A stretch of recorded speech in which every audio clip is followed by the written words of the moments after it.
So good morning everyone. We have brushed up with the modules with question papers as well. I just wanted to deal with you people one of the case study related to the strain gauge measurements, how it has been used in some companies or industries whatsoever. Even I have few more links for load cell and all. Let us discuss one for today. I'll just share my screen for you all. Hope the screen is visible for you guys. Hello. Yes, ma'am. Yeah, so it is basically a case study on strain gauge measurements, right? So it is being used to identify some large force tension in concrete beams.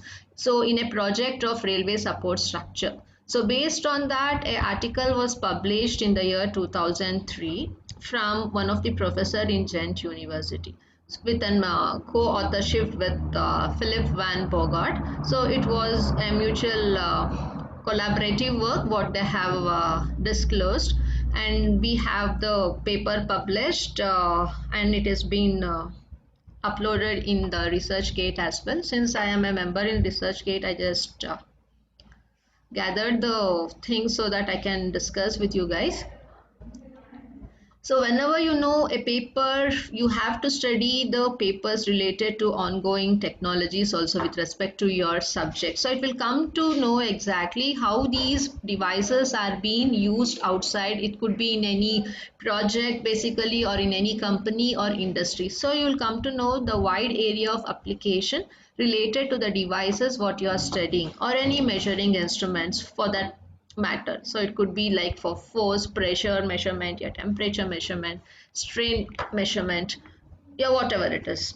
Okay, so currently we are dealing with strain gauge measurement in one of the project of railway support structure. So it is basically dealing with the beam structure. Okay, so how these tension which come across in beam is being measured by using our strain gauge. So in a paper you should be able to understand what the paper exactly tells you, so that you can understand just by reading the abstract part of it, because abstract will give you the entire skeleton picture about what the paper want to tell you exactly. Okay, so here let us just go up with the abstract of the research paper. So what does this paper mainly concerns about? So this paper is concerned with the use of strain gauges as a control mechanism on the effectiveness of post-tensioning of large concrete beams. So whenever on the large concrete beams which has been structurized by the railway project, when the tensioning part which come across is being measured by using strain gauges, because it is used as a part of roof of a cut and cover tunnel. So usually there will be some tunnel channels also. So above the tunnel channels you'll be having there'll be some remote places where you'll be having huge rocks and where the vehicles cannot pass into. So they will just curve out the tunnel and provide a way for the vehicles to move on, right? So on the route, so the tension which has been created on the roof of this tunnel is been identified. So since it is related to an railway structure, so we can assume that the roof, the tension which is coming across the roof of the tunnel is associated with the railways which is passing through inside the tunnel. So it is basically dealing with Antwerp Central Station. So there are many stations in this research paper. It is from the Ghent University. Okay, so at their location, so it is Belgium. So in Belgium, the one of the railway station which is by Antwerp Central Station. So they are focusing on this particular station. So the emphasis of this paper is mainly placed on practical execution of the measurement and specific problems which encounters when the work is on. So what they have done to validate? So to validate the used method, a comparison is made between calculated and the measured values of concrete stresses. So you will get some measured values, right? What are the stresses being generated? So they are comparing these measured values with that of the calculated value. So they will identify what are the variation it is coming. So these stresses are mainly caused due to the tensioning operations. So that's what they want to reveal as. Okay. So this case study will be basically useful for the strain gauges applied to the surface of the concrete beams as a practical, fast and accurate way. So they are suggesting this as an accurate way to identify the strains which are come acrossing due to tensioning operations. So it is the best accurate way they are justifying, and it is fast also they are justifying, and it is more practically oriented and means it is more feasible to identify in this way what they want to justify. So this type of measurement of strain using strain gauges for the tension which come across the roof of the tunnel will be widely used everywhere where the civil engineering project comes into picture, where so it will be helpful for all the construction sites, because every civil engineering project will be having a beam structure. Without a beam structure you cannot build up a building, right? So anywhere you go with civil engineering projects, beam comes into picture. So when beam comes into picture, stress, strain, tension also comes into picture.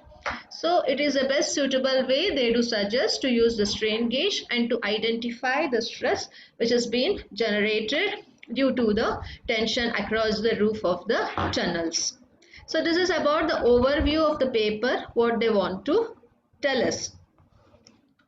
So usually the introduction part tells you about why it is more important to identify the strain measurement across the beams, right? So it tells you about what are the protocols, what are the procedures being followed by various constructional companies to measure the strain gauges. So it is basically nothing but a literature survey about the method what they have followed in order to measure the strain across the beams, or it could be across the tunnel related to the railway projects. So these are the various literature survey parts what they have done. So similarly they just say there is figure 1 over here. I think it might be at the end. Just a second.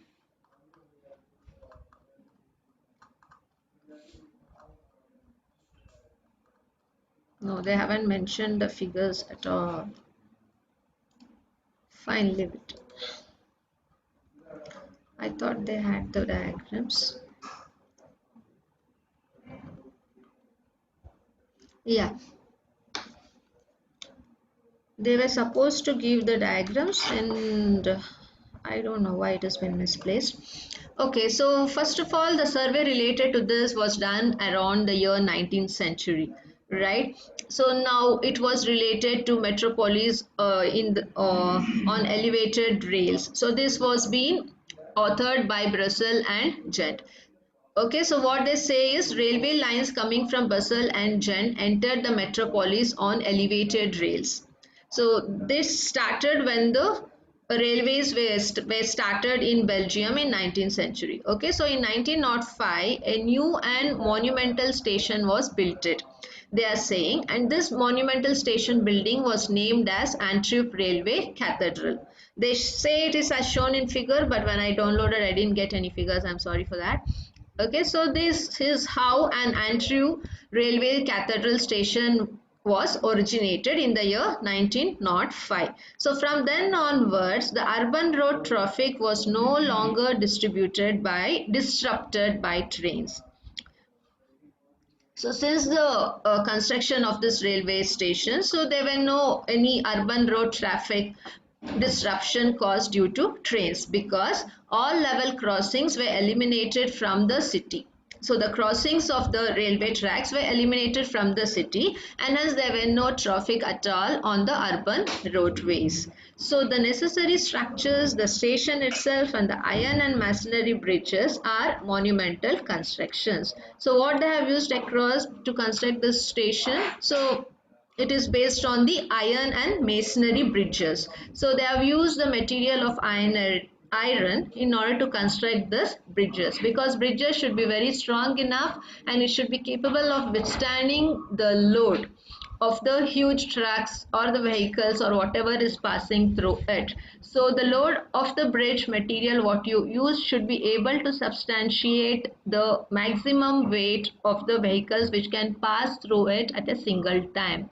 If that is not satisfied, so the bridge will get collapsed. So many times some new bridges get collapsed very easily if they have not done a proper groundwork in selecting the material which is feasible to withstand that particular weight. Okay, so this is very essential to select the right material, and if it is not capable enough, we should be at least trying to mix with some other material so we'll get the required amount of rigidity, strength and weight bearing capacity for the material what you are using. So in our case they have used iron for construction of the bridges. So they have constructed this in 1905. So for the last 30 years the railway engineers have been planning a link between the dead end station and the north with a tunnel under the city. So since 30 years these railway engineers have planned to provide a connectivity from the dead end station of Antwerp Central and the north with a tunnel under city, because there was no passage of transportation at all because it was a dead end, but still they wanted to plan and transportation between these two stations at least by providing a tunnel facility between it, so that it avoids a change of direction of the through trains via the Eastern Ring Rail. So in order to provide an comfort zone and a shorter duration travel so that it will be convenient for everyone, they have decided to provide an transportation through this tunnel. But the budgets could not be found for such tremendous work, but they didn't had a suitable amount of budget to perform that tremendous work during the period of 1970s to 1990s.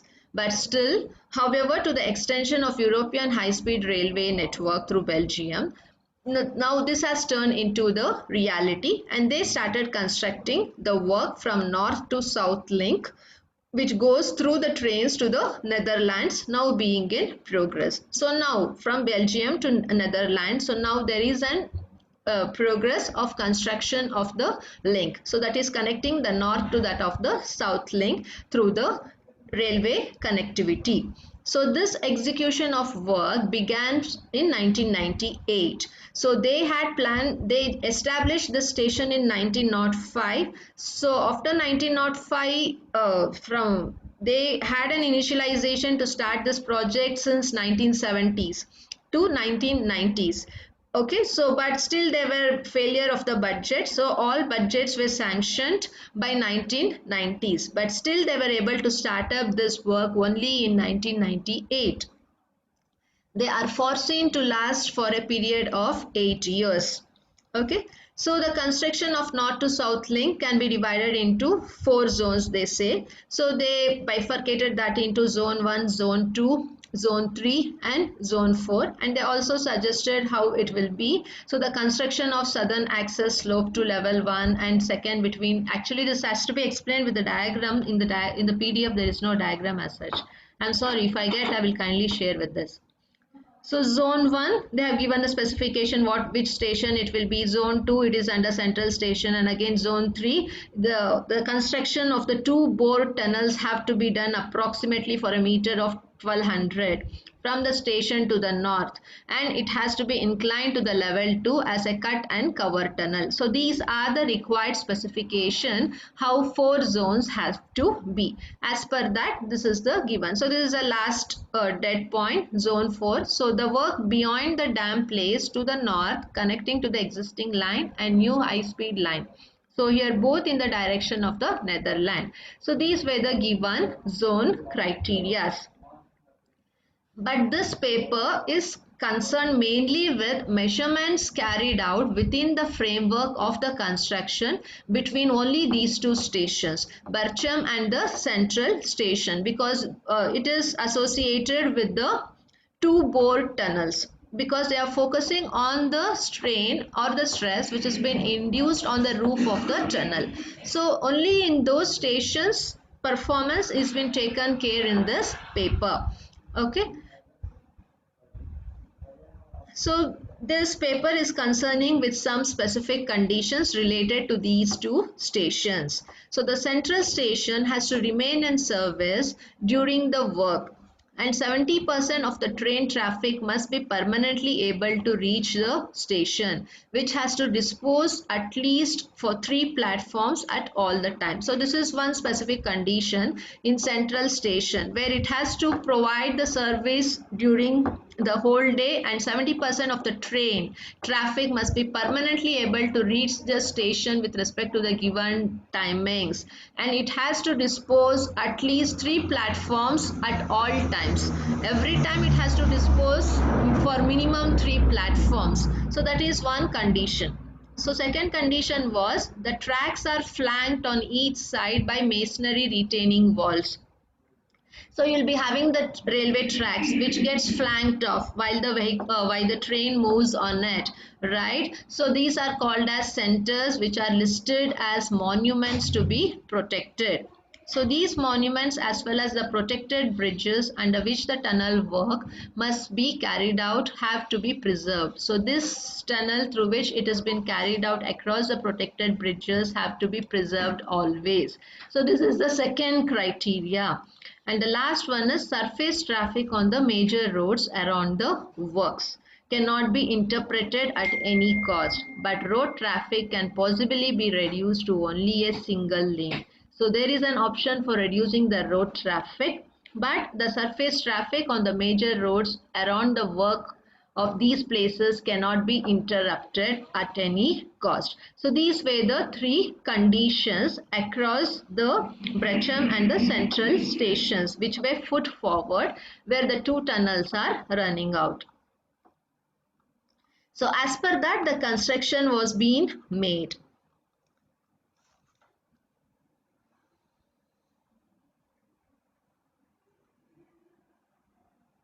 So as per that, the construction specifications were being given. So here as a part of Antioch North-South Railway link, it constitutes of carrying a beam structure where post tensioning is applied. So this station consists of a beam structure. So where you have a tunnel. So where post tensioning is applied, right? So due to the railways which is moving on the track. So due to that, the tension created that we have to measure by using our strain gauge. So during the construction, what they have done, the eastern part of the beam is builted first and temporarily supported by board piles. So this eastern part of the beams were first constructed and it was supported by using the board piles. And next, the second part was constructed after allowing the 2 tracks to be in service during the execution of the work. So this is how they have bifurcated in construction such that it could be able to withstand the load and also with least amount of tension on the roof of the tunnel. And hence they have bifurcated this into the first part of construction, the second part of constructions.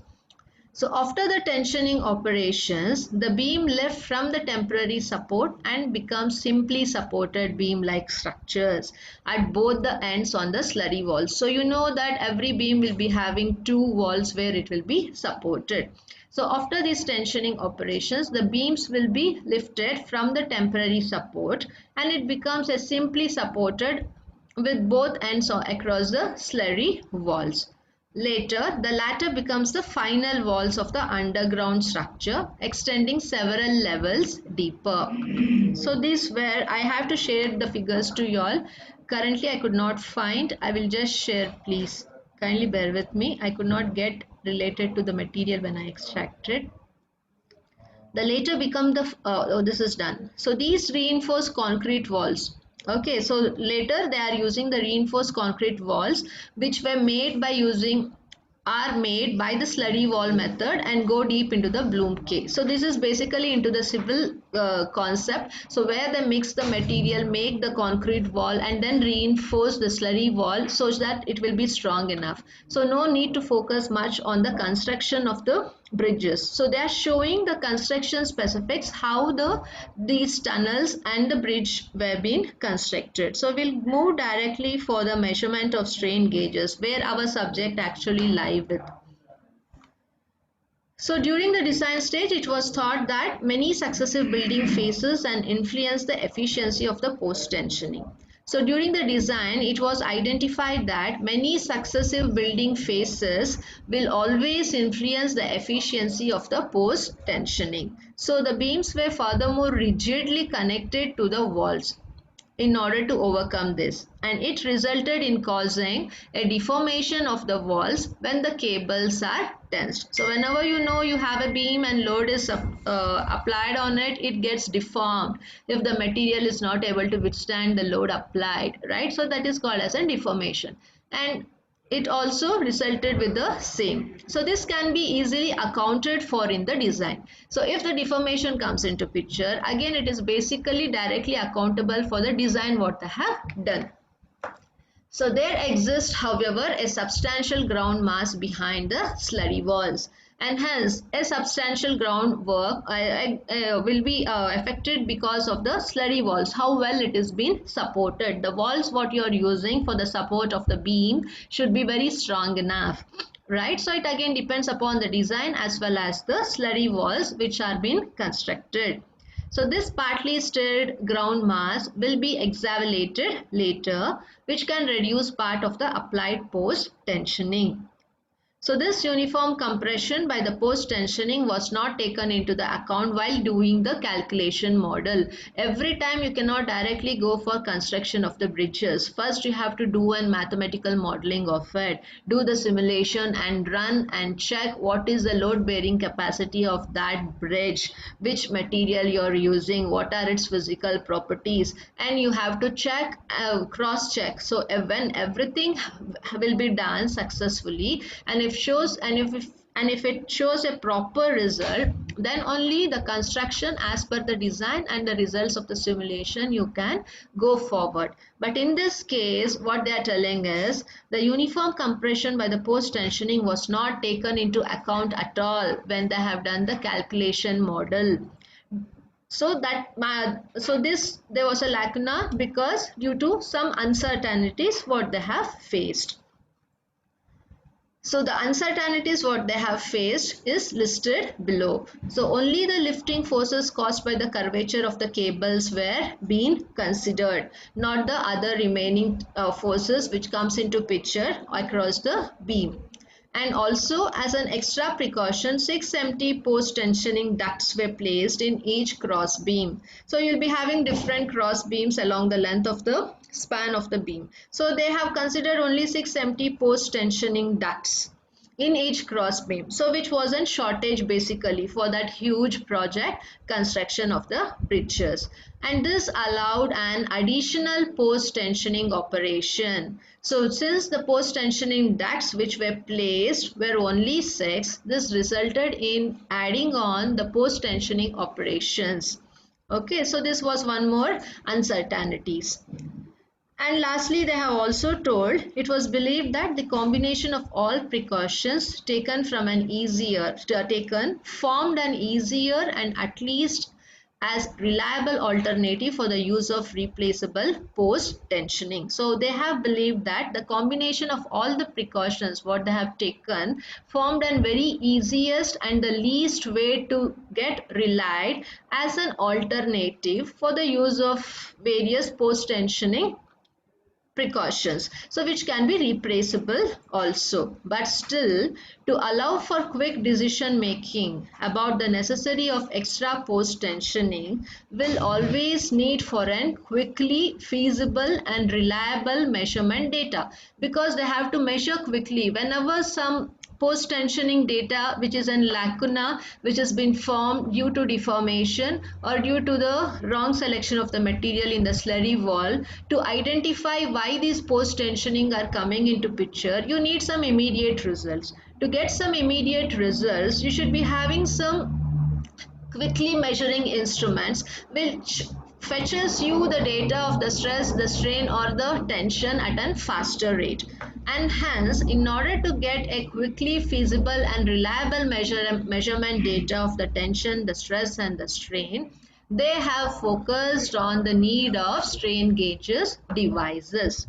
So hence they are using strain gauges as a measurement method for concrete stresses, because they use concrete material to bridge the wall, right, to construct the wall and also for the beam structure. So it basically depends upon what is the combination of the concrete material they are using. So based on that you can substantiate what is the capacity of the bridge, which is the maximum amount of the load it can bear, right? So when a deformation occurs, when a deformation does not occurs, it all depends upon the combination of the optimized mixture what you select for forming your concrete walls, yeah, bridges. And hence here they are using a very good method which is quick, accurate and a precise one as part of our strain gauge devices. So here you have to now focus. Many testing methods are available to measure concrete stresses. Working with measurement equipment built into beam did not seem very realistic when taking into consideration the difficult working conditions. So when difficult working conditions were being considered, measurement of the strain using the strain gauges were not very much realistic. Why?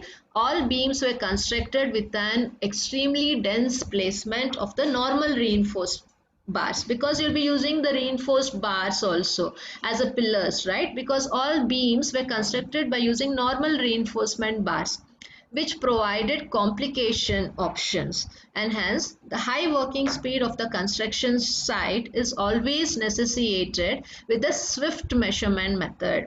So what do you call by the swift measuring method? So this will provide you the concept of measurement virtually with less amount of time, so which can interpret the results and notwithstanding the need for evaluation of the results. So it provides a quick interpretation of the results which is readable virtually rather than identifying an evaluation about the result, because it takes time consumption, right? So they opt for swift measurement method. Built-in equipment would have needed placement during the working stops and need sufficient damage protection of all the equipment. So while construction, these built-in equipment should be always provided with the safeguard and protection to overcome the damages caused to it.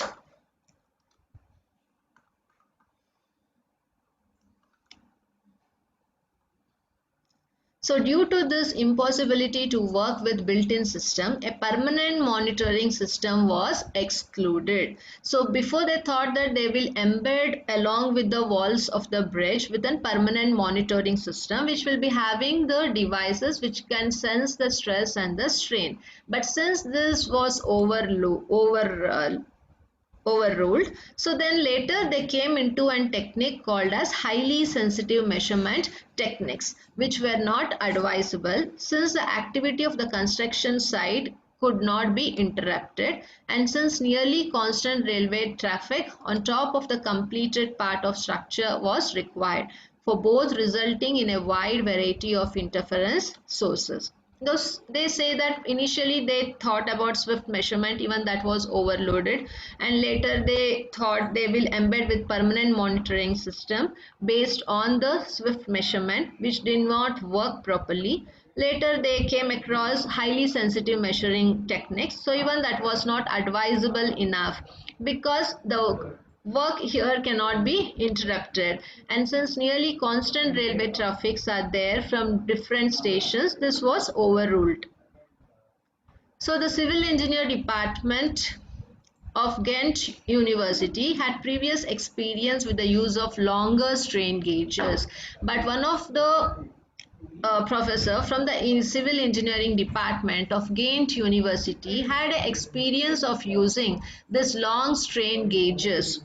Okay, so he just wanted to put his insight how it could be optimized or fine-tuned to yield with a proper result. So what he suggested is on the railway viaduct, a composite steel concrete structure with relatively low concrete stresses could be measured during the passing of the test train. So when you want to check the trial, so when you pass and test train on the railway track, right, on the tunnel, so a composite steel concrete structure could be applied and it could check the relative stresses measured when you make intentionally pass a test train to pass through it. So these measurements delivered satisfactory results when compared to the calculated values because this professor had experience on working on long strain gauges. So he wanted to use this idea. So in order to check, they trialed with composite steel concrete structures which certainly showed some relevant values with respect to the calculate values when they compared. So measuring the strain directly on the concrete surface seemed contradictory at the initial. Why? Because of non-homogeneous composition of the base materials selected. However, but still it had certain advantages because the measured and the calculated values was almost near to the same value it was mapping, and the methodology which was selected by this professor of Jain University also provided an proper advice which material to be selected. So they have used a composite of steel concrete structure. Okay, so it came out with certain advantages. But later it was told there is no need to convert the measured strain values acquired from the gauges directly to the passive reinforcement bars. So they're telling it is not necessary to convert the measured strain values, okay, to the passive reinforcement bars of the strains which are surrounded around the concrete. Why? This conversion is in most cases quite dubious because the exact location of the strain gauge after pouring of the concrete and the thickness of the concrete cover is guesswork at the best. You will not be knowing exactly the quantified amount of conversion you are doing it because it again basically depends upon what is the mixture of the concrete which is being used on the bridges as well as on the walls, the supporting walls, and hence it is not advisable to convert the strain induced from the bridges across the reinforcement bar. It has been suggested. So when it is applied directly on the reinforced bar, the strain gauges will also be capable of sensing even a small damage because the strain gauges are very sensitive. So even they can sense and provide you the deformation, the stress or the strain based on the very least amount of load applied on it because it is highly sensitive to any type of damage which can come across, and this was experienced by many research group of the people who worked on the strain gauges. So these people used more comfortable environment such as pre-tensioning factory effects. So it has been provided in the survey of the paper too. So this is how they show even though using strain gauges as a measurement device did not work in the beginning, they were able to apply the concept of strain measuring instrument by using a specific material, composite steel concrete structure. So this idea came because he was well versed in using the longer strain gauge. So that's what I want to suggest you. Even though you read the theoretical concept, the experience along with the theoretical concept will help you to explain or help you to understand the things what it is exactly, and this also helps to play with the materials which will be suitable for which application. And as along with the strong theoretical background, you should be also having some experience related to the area on which you want to work or in which you want to excel. Then even though with respect to any complexity of level, you will be able to at least show a ray of work telling that this could be feasible, we can at least try because I have worked on it. So you'll be able to substantiate yourself that it could be possible. So in any area of work, either in education or anywhere you go as a professional engineer, it helps you always. So because of these diversions and reasons, the decision was made to perform a repetition of measurement using the strain gauges on the surface of the concrete cross beams. So these experience factors, so these trial and error effect to measure the strain finally justified that a repetition of measurements using strain gauges across the surface of concrete crossbeam is very essential to identify the post tensioning which is coming across the railway tracks under the tunnels. So this is the importance of strain gauges in the railway construction projects across the place Belgium, which was put forward by two professors, Hans D. Backer and Walter D. Cotte. Okay, so in the next class, I will just share you up the detailed description related to the conclusion part, and also I'll just share you there are many figures related to each part. I'm not able to share right now. I'll share in the Google Classroom. So if you just go through these illustrations across the different stations, how they have constructed the wind tunnel, right? So where are the strain gauges placed at which angle? So how they were able to compare the calculated and the measured tensioning forces. You will come into an exact clear picture, the importance of strain gauge in actual. Okay, so I will just share you all other details in the Google Classroom later. So currently I'm stopping here. It is 9:40.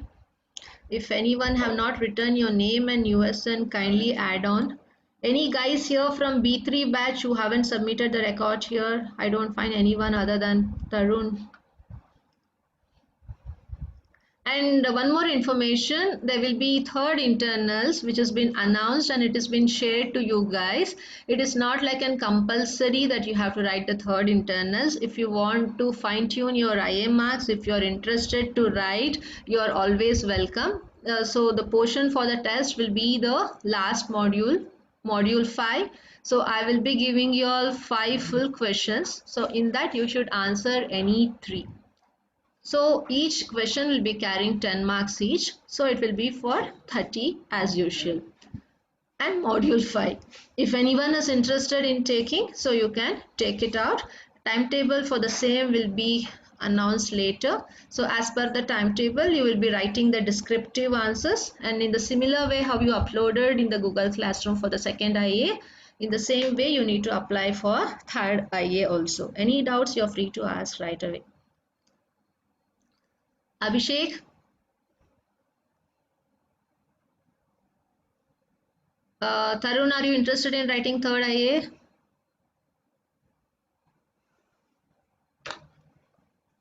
Well, we'll see. I'll see into it. What Yeah, will be yeah. the timing? Like, since the number of questions are reduced, will time also reduce? Oh, you need to answer 3 questions, right? The marks is same. For So it'll be 30 for 1.5 marks, hours. because you need to upload also all the things along with the timetable schedule. You'll be getting the timings and all, the date, when, how you will be having. Currently, I'm just telling you the syllabus and the Okay. pattern of the question. So inform others, those who are not there in the class, anyone interested to prepare accordingly. Okay. I'll just share the case study in the Google Classroom with the pictures so you people can go through it. So you can just relate the theoretical concept of the case study with the diagrams, because when I downloaded, I did not get any figures as such. I have to track in another way and get the diagrams. Okay.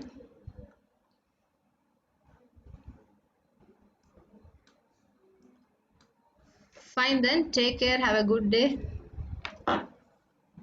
Thank you, ma'am. Yeah. Bye bye.